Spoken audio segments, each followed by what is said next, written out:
Hi,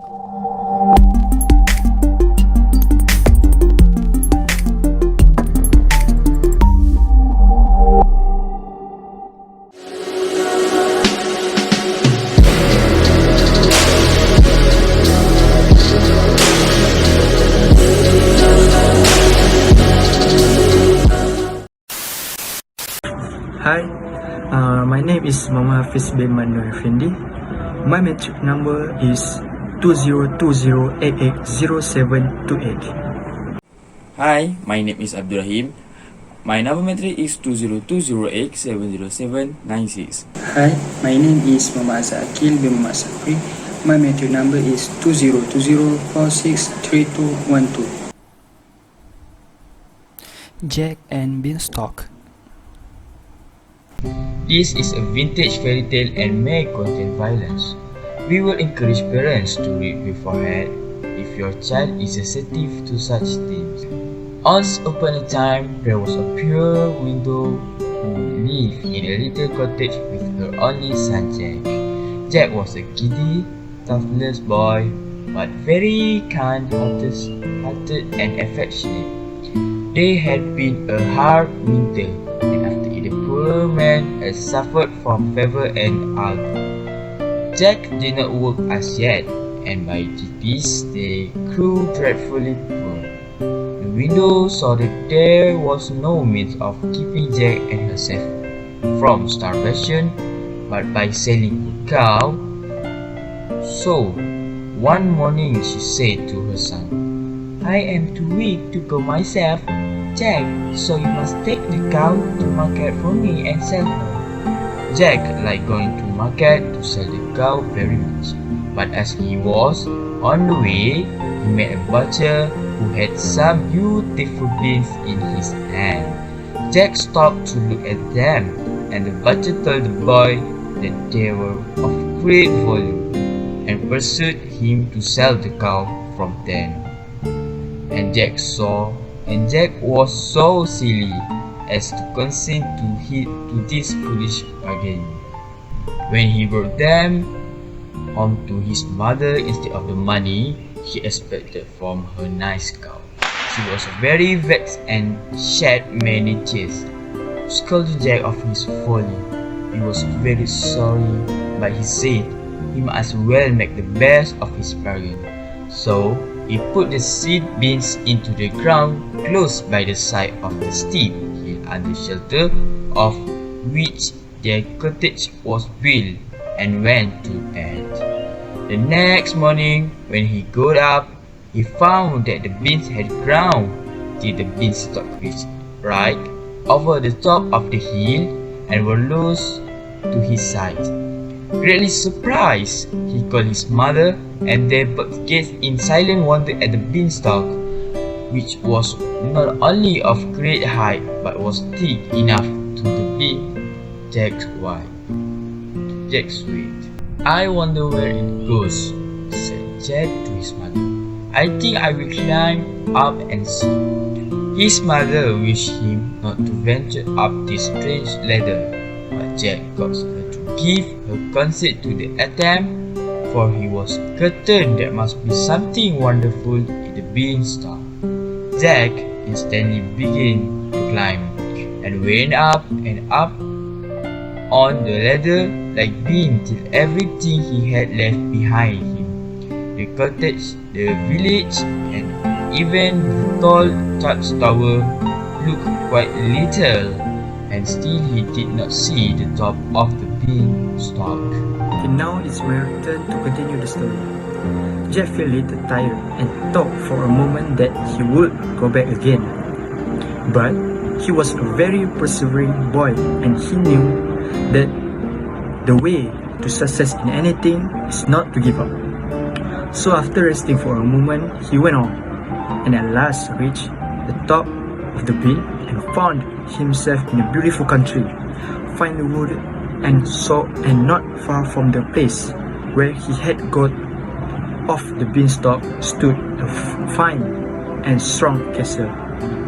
Jack wondered very much that he had never heard of or seen this castle before, but when he reflected on the subject, he saw that it was as much separated from the village by the perpendicular rock on which it stood as if it were in another land. While Jack was standing looking at the castle, a very strange looking woman came out of the wood and advanced towards him. Jack threw off his hat to the old lady and she said, pointing to the castle, "Boy, the castle belongs to you. A witch giant killed your father and took it from your mother. Try and win it back from the monster who now has it." As she is speaking, she suddenly disappeared, and of course, Jack knew she was a fairy. He was much surprised. However, he walked up to the castle door and knocked, and an old lady giantess came out. She did not wait till he spoke, but pulled him in at once, for she thought he would make a nice supper for her when her husband was asleep. Just at the night moment, however, she heard the giant's step approaching, so she put Jack into a press and told him to hide there, or the giant would eat him. As soon as the orc came in, he cried in a terrible voice, "Fee fa fee for whom? I smell the breath of an Englishman." "Oh," said his wife, "there is nobody here. You only smell a crow that is flying over the cranny." Then the giant sat down to dinner, which was quite ready, and when he had eaten a world shape, he said, "Bring me my hand." The giantess brought her hand and put it on the table before him, and then she went away. "There," said the giant to the hand, and she laid a golden egg. Jack could see quite plainly through a little hole which he had bored in the door. 3 times the giant said "lay," and each time the hen laid a solid gold egg. Then the orc, being drowsy, shut his eyes and soon snored very loudly. Directly, Jack found the giant was asleep. He stole out of the press, grabbed the hen, ran out of the room, opened the door of the castle, which the giant had left ajar, and descended the beanstalks as fast as he could go. His mother was glad to see him again, and much surprised at seeing the hen which laid them 3 gold eggs every day. Jack's mother took them to the next town and sold them, and soon grew quite rich. Sometime afterwards, Jack made another journey up the Beanstalk to the giant's castle. But first, he did his hair and disguising himself. The old woman did not know him again, and dragged him in as she had done before to eat him by and by. But once more she heard her husband coming and hid him in the press. Not thinking that it was the same boy who had stolen the hen, she put him into the same press and bade him stay quite still there, or the giant would eat him. Then the giant came in, saying, "Fee fa fee for whom? I smell the breath of an Englishman." "Oh," said his wife, "it is only the crow who has just been here. We cannot spare him for your dinner." Then the giant sat down, and when he had eaten half an ox, he told his wife to bring his money bags to him. She instantly went and fetched 2 large bags full of gold, and then led him to go about her usual household. The orc counted out of gold twice over, and then put it into the bags and tied them up. In a few minutes, Jack heard him snore. He directly crept out the press, seized the bags, and hurrying out of the castle, carried them home quite safely. Jack's mother was glad to see him at home again, and for a long time, she would not let him go up to Beanstalk. But Jack knew he had not yet obeyed the fairy's command to win back the castle. So, after a time, he set off once more on this adventure and tapped again at the castle door. The giantess, who was very stupid, did not know him again, but she stopped a minute before she took him in. She feared another robbery, but Jack's fresh cheeks looked so tempting that she could not resist him. So she bade him come in. But at that moment, she heard her husband's step approaching. Afraid of losing her supper, the ogress at once shut Jack in the press, and she had hardly hidden him when the giant came in, saying as usual, "Fee, fa, fee, fo, fum, I smell the blood of an Englishman." "Oh no," said his wife, "it is only the shepherd who has been up with a sheep for your dinner." The giant sat down, and when he had eaten a whole sheep, he said, "I should like some music, bring me my harp." The ogress went and brought a golden harp to him, set it on the table, and went away. Then the ogress said, "Play," to the harp, and it played so delightfully that Jack was charmed. By and by, however, the giant snored so loud that she could not hear the music, and Jack quickly stole out and seizing the harp ran away with it. But the harp was a fairy belonging to the giant, and as Jack ran, it cried out, "Master! Master!" The giant woke up slowly and rushed after Jack, but the boy was very nimble and outran him. You may imagine how fast Jack went down the beanstalk this time, hearing all the while the tramp of the giant's feet behind him. Just as he reached the bottom, he saw the ogre looking down on him. The next moment his great feet were on the beanstalk. "Mother, mother, bring me the eggs," cried Jack.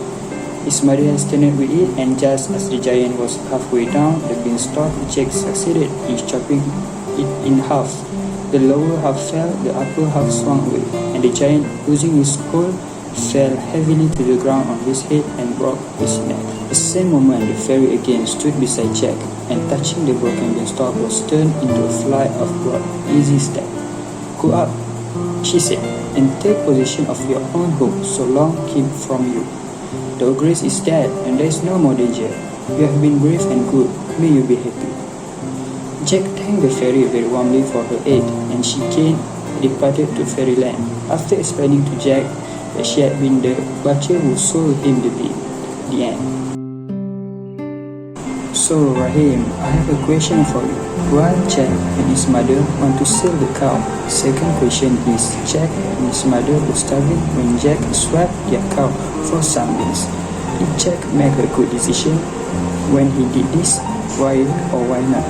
The third question is, how did Jack make the best of the situation when he came back with only beans after selling the cow?